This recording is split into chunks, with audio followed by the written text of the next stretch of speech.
महत्त्वाची बातमी, मतदार यादी जाहीर झाल्यानंतर न्यायालयाचा हस्तक्षेप अशक्य आहे, तर दाखल याचिकांच्या सुनावणीवेळी उच्च न्यायालयानं हे मत मांडलंय। निवडणुकांसाठी मतदार यादी जाहीर झाल्यानंतर त्या संबंधीच्या मुद्द्यांविषयी न्यायालय हस्तक्षेप करू शकत नाही असं मत उच्च न्यायालयानं व्यक्त केलंय। त्याबरोबर या संदर्भातील दाखल याचिकेंवर आज सुनावणी घेण्याचं नमूद केलं। या विधानसभा मतदारसंघात तब्बल 3 लाख जे मतदार आहेत त्यांचं उभार नाव हे मतदार ज्या याद्यांमध्ये आलेलं आहे अशा पद्धतीचा आक्षेप या सगळ्या लोकांनी घेतलेला आहे आणि या सगळ्या संदर्भात त्यांनी प्रशासनाला एक निवेदन सुद्धा दिलेलं आहे।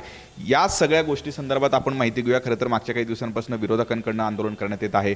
आपण सुद्धा नाशिकमधले 4 विधानसभा मतदारसंघातून हे सगळे बोगस नावं हे काढलेलं आहे। काय नेमकं हे सगळं प्रकरण काय झालं, आम्हाला पक्षाच्या वतीने यादी भाग जो असेल त्याची पडताळणी, चाचणी, तपासणी करायला लावली की आपल्या मतदारसंघात कुठले मतदार आहे, त्यांची आपली ओळख आहे की नाही। आपण यादीवर काम करावं, पक्षाचा आदेश असताना ते काम करत असताना आम्हाला बरीचशी नावं एकसारखी सापडली। आता एका यादीत इथं दिगंबर सोनवणे 1268 नंबरला दिसतं, इथं 1267ला दिसतंय।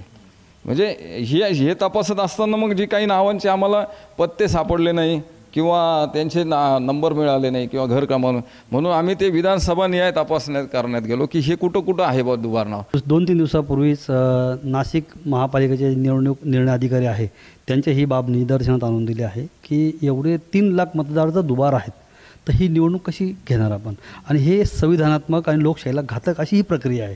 ही शासकीय BLO मार्फत केलेल्या नोंदणीची आपण दखल घ्यायला हवी, या आशयाचं आम्ही त्यांना एक निवेदनही दिलेलं आहे। आज आम्ही कलेक्टर साहेबांना पण हे निवेदन देत आहोत। व्हिडिओ जर्नलिस्ट दीपक सह मी किरण गोटूर, जय महाराष्ट्र न्यूज, नाशिक।